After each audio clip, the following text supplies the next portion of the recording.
संयम का सुहाना सफर। आइए हम देखते हैं पूज्य चैतन्य श्री जी महाराज साहब के इस 20वें दीक्षा दिवस पर उनके संयम की यात्रा को।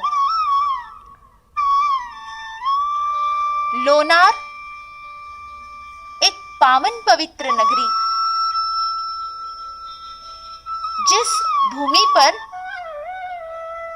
महाराष्ट्र प्रवर्तनी पूज्य गुरुवर्या प्रभाकर जी महाराज साहब के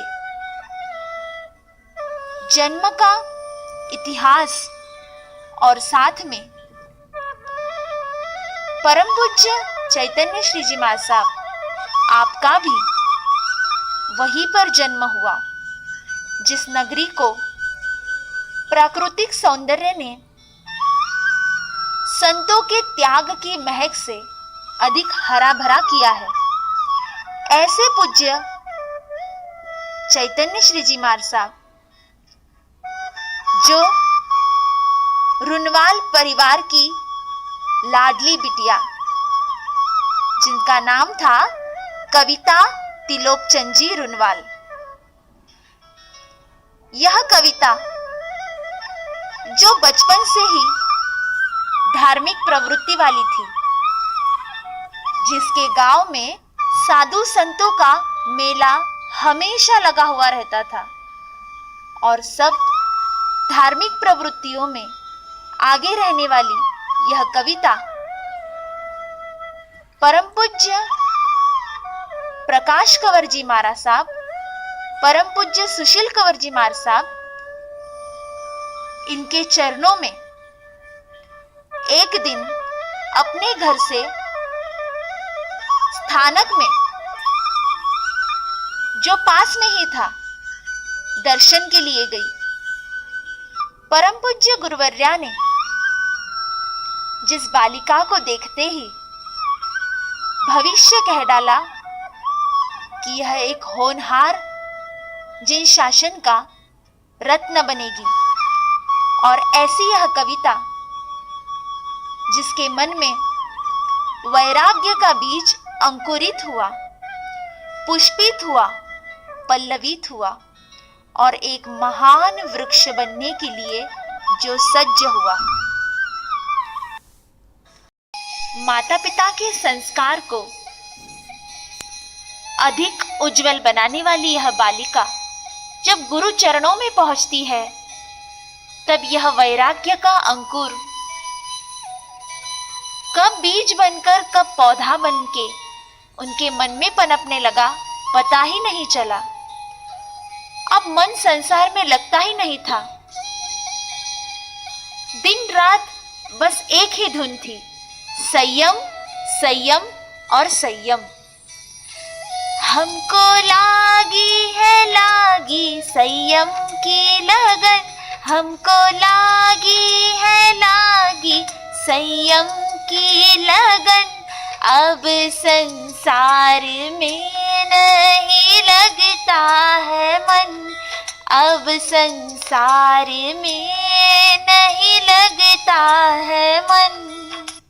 कहते हैं संसार के स्वरूप को बंद आंखों से देखने वाला और उस पर खुश होने वाला संसारी, लेकिन संसार के स्वरूप को आंखें खोलकर देखने वाला यह संयमी होता है। और ऐसे यह मुमुक्षु आत्मा, जिसके भीतर एक अंतःस्थल पर युद्ध चल रहा था, ऐसा युद्ध जिसका विराम अब तभी होगा जब मैं अष्ट कर्मों को क्षय कर लूंगी, जिसका विराम अब तभी होगा जब मैं गुरु चरणों में अपना सब कुछ समर्पित कर दूंगी। और ऐसी लगन गुरु चरणों की लगी। कविता अब तैयार थी गुरु चरणों में सम्यक बोध प्राप्त करके अपना सर्वस्व त्यागने के लिए, भगवान महावीर के शासन में आने के लिए। किंतु कुछ परीक्षाएं भी तो देनी थी।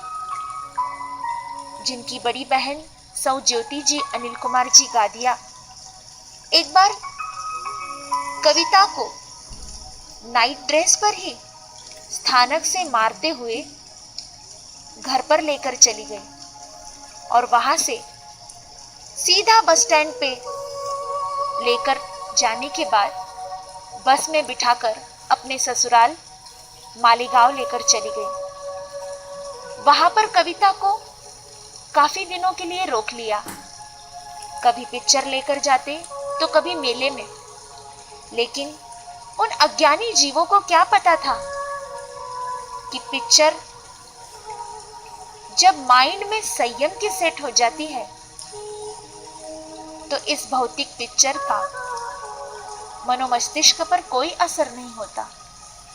जब संसार का दुखमयी मेला संयमी जीव देख लेता है तो उसे यह मेला झमेला लगता है।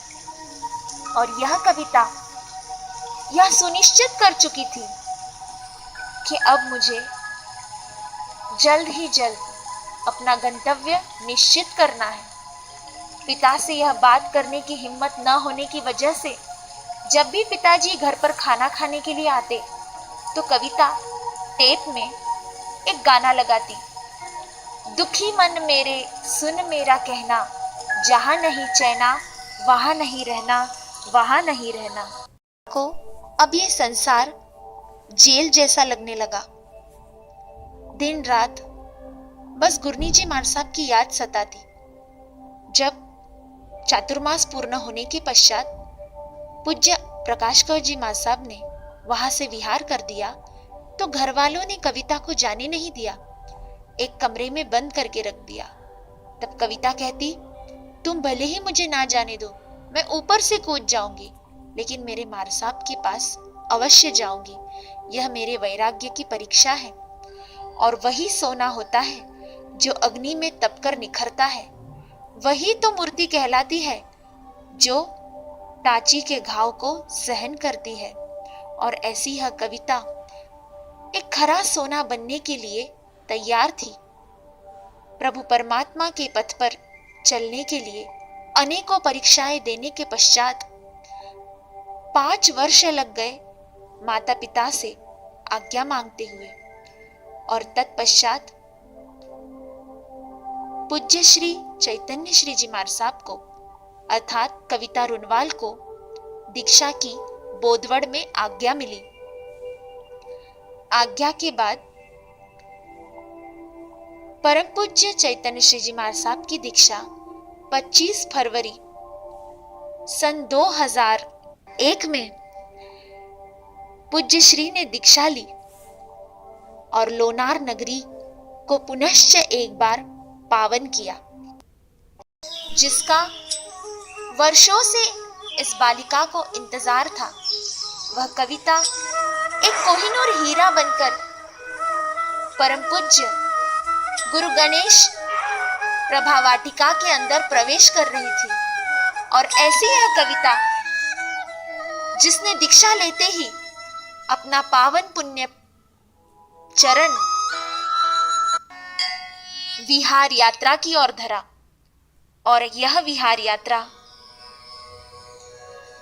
बढ़ी दक्षिण की ओर, जिसने प्रथम चातुर्मास ही हैदराबाद के अंदर किया, जिनकी अलौकिक प्रतिभा शक्ति ने कईयों को आकर्षित किया, कईयों को धर्म का बोध दिया, कईयों को संसार की सत्यता का स्वरूप समझाया।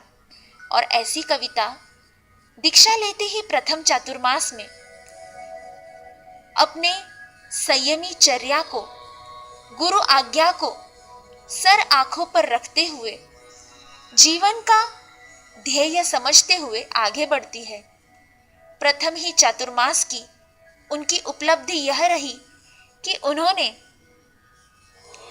500 प्रश्न की प्रश्न पत्रिका निकालना शुरू किया। गुरु गणेश ट्रॉफी मंच प्रश्न मंच उस वर्ष से लेना शुरू किया और तब से लेकर तो आज तक वे हर वर्ष प्रश्नों की प्रश्नमाला और ट्रॉफी प्रश्न मंच लेते हैं, जिनके आवाज में माँ सरस्वती का वरदान है। जिनके कंठ पर मां सरस्वती विराजमान है, जो कोकिल कंठी, मधुर व्याख्यानी तथा आत्मार्थी साध्वी है, जिसके व्यक्तित्व का कृतित्व किसी से अछूता नहीं है, जो प्रथम ही बात में किसी भी अनजान व्यक्ति को प्रभावित करके धर्म से जोड़ देती है, ऐसी यह साध्वी चैतन्य श्री, जिनके गुरनीसा पूज्य प्रभा कंवर जी मार साहब, पूज्य प्रकाश कंवर जी मार साहब, सद्बोध दाता पूज्य सुशील कंवर जी मार साहब, जिनको हम आज वंदन नमन करते हैं। अनुशासन जिनके रग रग में आज भी निवास करता है, प्रकाश गुरुवर्या का संदेश जिनके मनोमस्तिष्क पे राज करता है, हे गुरु बहना परम पूज्य चैतन्य श्री जी मार साहब, आज भी हमें आपका लक्ष्य आगाज करता है कि आप अवश्य अपने ध्येय को प्राप्त करोगी और कईयों को उसका आस्वादन भी कराओगी। मोक्ष रूपी लक्ष्मी के आप धनी बनो, आप गुणी बनो, यह हमारी ओर से अंतःकरण पूर्वक शुभ कामना, मंगल कामना। दीक्षा दिवस हमेशा आएंगे चले जाएंगे, लेकिन यह विशेष इसलिए है क्योंकि आप दीक्षा स्थवीर बन चुके हो। आपको आपके दीक्षा दिवस की अनंत अनंत शुभकामना।